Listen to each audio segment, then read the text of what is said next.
Diokpara Iberibe, DK called him, shouting at the top of his voice. Take a look. Take a look at someone talking about inheritance. Have you not heard that as the scramblers are scrambling for land, the ones who have the yam seedling will be planting? By the time the scramblers are done, the time for the yam harvest is already there. Ha ha ha ha, he said. Ammanna was dumbfounded. Is that what you have to say, DK? He asked. Yes, yes, Ibaino, Okwanoya, meaning our fellow kindred men. Is that not so? To this, the majority of the kindred chorused yes, with a loud voice. Said Amefula, the kindred leader. We have seen it before our own very eyes. Majority carries the vote, so no more arguments. DK takes over his father's entire compound. Few of the men, however, were very indignant at the whole turn of events, especially Mazi Okonkwo. He raised his hands, but he was ignored. Again, he raised his hand, this time around, raising two of his hands, but he was still ignored. Finally, he forced himself to be heard, standing in front of the entire kindred with both of his hands raised. This is nonsense, arrant nonsense, said Mazi Okonkwo. Giving away the first son's inheritance to his younger brother because he does not have money, Okwaya. DK, you are an evil man, Mazi Okonkwo said repeatedly. You will live to regret this. Mazi Okonkwo got up and stormed out of the kindred meeting. As he stormed out of the kindred meeting, there was a lot of noise trailing him at his back. The few who did not support DK were having verbal exchange with the majority that supported him. Ammanna and his younger brother DK were born, the first and second born, of Mazi and Mrs. Ogadi. They also have 4 younger siblings, 1 older brother and 3 sisters. DK is a very popular palm wine tapper who is based in Obulu village, while Ammanna was a carpenter who worked in Zaria, Nigeria before the outbreak of the Civil War. After the outbreak of the Nigerian Civil War, Ammanna hurriedly returned to Obulu village. DK, on his own part, had his barn filled with yam, cocoyam and cassava. Ammanna was so broke. He returned with his bag of clothes, slippers, and nothing more. He even did not have any money to feed himself. Ammanna was so wretched because of the events leading to his return. His childhood friend, Ferdinand, who was at the village as the headmaster, was the only source of his sustenance. After his return, DK will mock him saying, "Just a simple war that started yesterday, and you can't even feed yourself. Does it mean you don't have any savings or what?" Because Ammanna was constantly reminded of his wretchedness, Diokpara Iberibe, meaning stupid first son, Ammanna was always at his friend's house where he felt more at home. Soon, the war ended and many people returned back to their businesses. Ammanna returned back to carpentry work. He built a little store where he constructed chairs and pieces of furniture. Ammanna was still working one day when the building materials DK bought arrived their father's compound. As DK passed in front of his father's compound, Ammanna said, "So DK, you mean you are indeed going to take my rightful inheritance as the first son from me?" DK sighed deeply. "It's not only your rightful inheritance, it is also your leftful inheritance.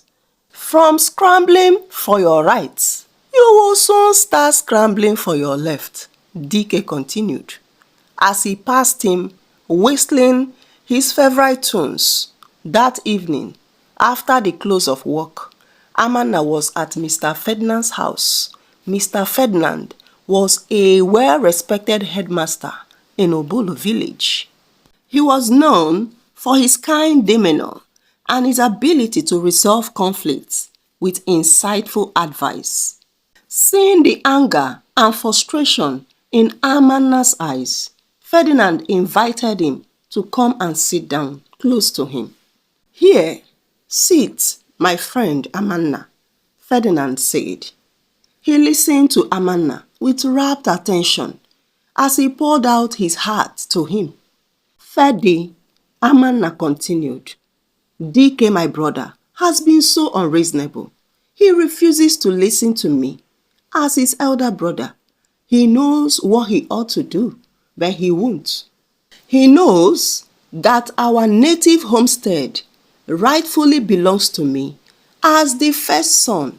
He has his own large expanse of land as inheritance outside our native homestead, but he wants to take my birthright because he thinks that the compound is large and that he has much money and support." Ferdinand placed a reassuring hand on Ammanna's shoulder and said, "I understand your frustration, my friend. But my own sincere advice is this. Since there are other lands you can use as your inheritance, go and take it and leave your father's homestead for him.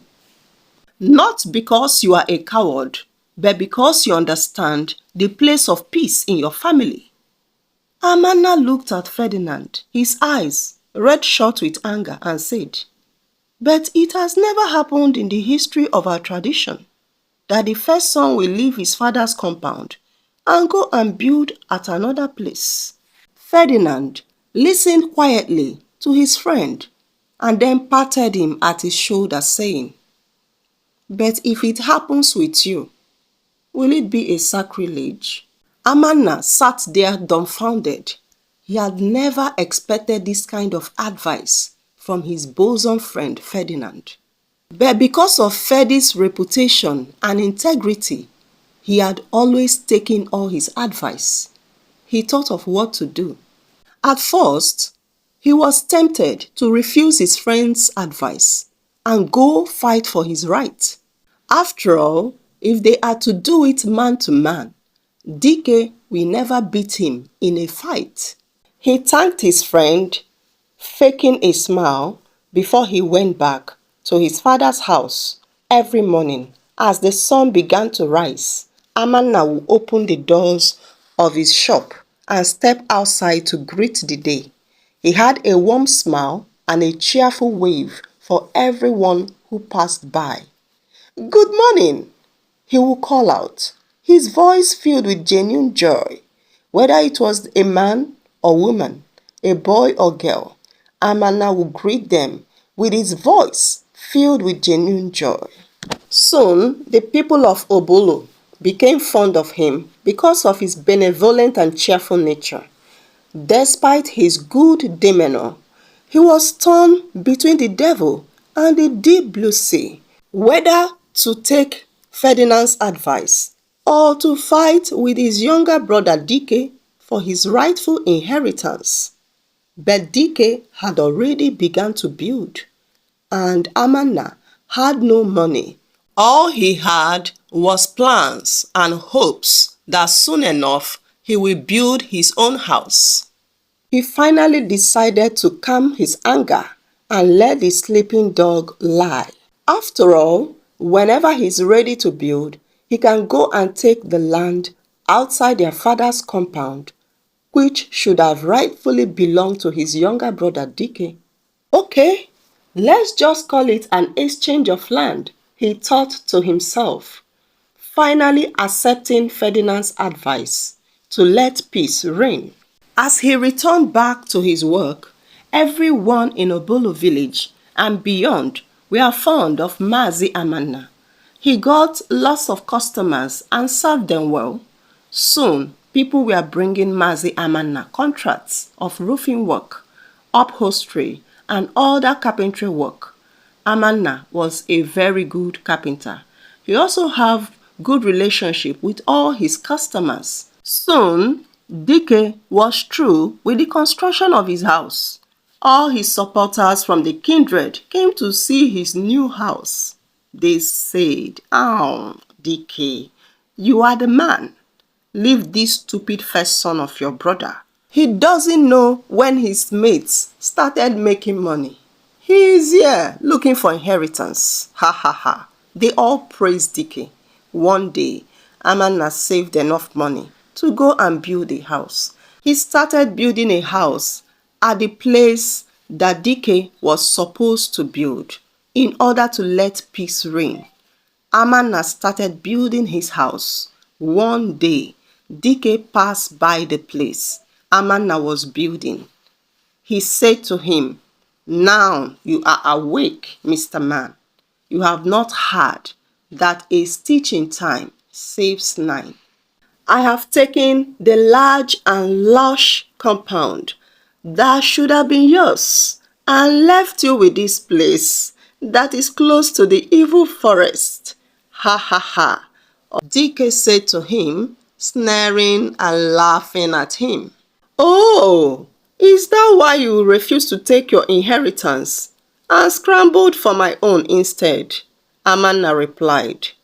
"The white men have bought the evil forest some 10 years ago, and all these people building around here, are they not human beings?" Continued Ammanna as he left Dike and went to continue with his work. A year later, Ammanna was through with the construction of his house. It was a small, nice house.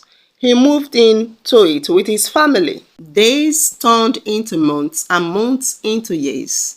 Then 3 years after, the company that bought the evil forest came back. Unknown to them that the company bought the evil forest because they saw a trace of crude in the course of their exploration at the evil forest. As they came in, they cleared the evil forest and started more of their explorations. In the course of their explorations, they found out that the crude oil in the evil forest was only in a trace quantity. They explored farther and farther into the land surrounding the evil forest.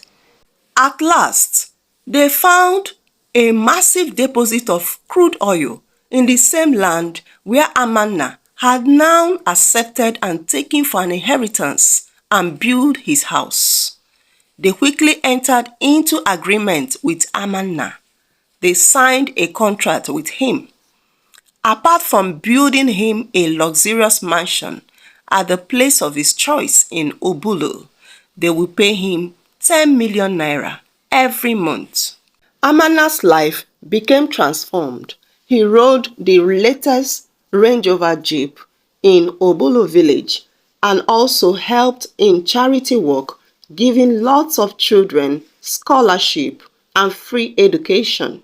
He also championed the cause of electrification of the entire Obulu village. The room that Ammanna made for peace in his family had finally paid off when the white men discovered that his now homestead, which he took in order to give room for peace, is a lucrative oil field, catapulting him into immense wealth. With part of the money he received as dividend from his oil field, Ammanna did many philanthropic work in his hometown of Obolo. He built a state-of-the-art hospital in Obolo. This hospital, the Obolo General Hospital, provided free medical care to those who couldn't afford it, saving countless lives. Ammanna also funded scholarships for the underprivileged children, ensuring they had access to quality education. He believed that education is the key to breaking the cycle of poverty and empowering the next generation. Ammanna's philanthropy did not stop there. He provided clean water to the entire village of Obulo. This made a lot of people to stop going to the faraway streams to fetch water. He also supported local businesses in Obulu community, turning it into a beacon of hope and prosperity. In all this, the king recognized the philanthropy of Ammanna. He made him the Onowu of the entire community, the people's mouthpiece. Many people with land disputes went to Ammanna's house, a now very beautiful mansion at the heart of Obulu village. They received wise counsel and were able to resolve their land disputes amicably. He was happy at how God had transformed his life. He quickly went to his best friend, Mr. Ferdinand, and thanked him, giving him part of his fortune. DK, however, was not happy with the new development. He first went to his brother Ammanna saying, "You know that land you now have is originally my inheritance." Ammanna did not even respond to him. Soon, DK was at the kindred meeting. He tabled his grievances. "All of you knows that where Ammanna has now was originally my inheritance. I will want to take it back, what rightfully belonged to me." He thought his supporters at the kindred meeting will support him again. To his greatest disappointment, they all opposed him, saying, "DK, you are such a greedy man. You took your brother's inheritance, but now what you intended for evil for Ammanna have turned around for good for him." Dear viewers, what are your takes on this amazing tale? Please do share with us and kindly subscribe as we load you with lots of interesting and educative stories at African Tales by Omar. Bye for now.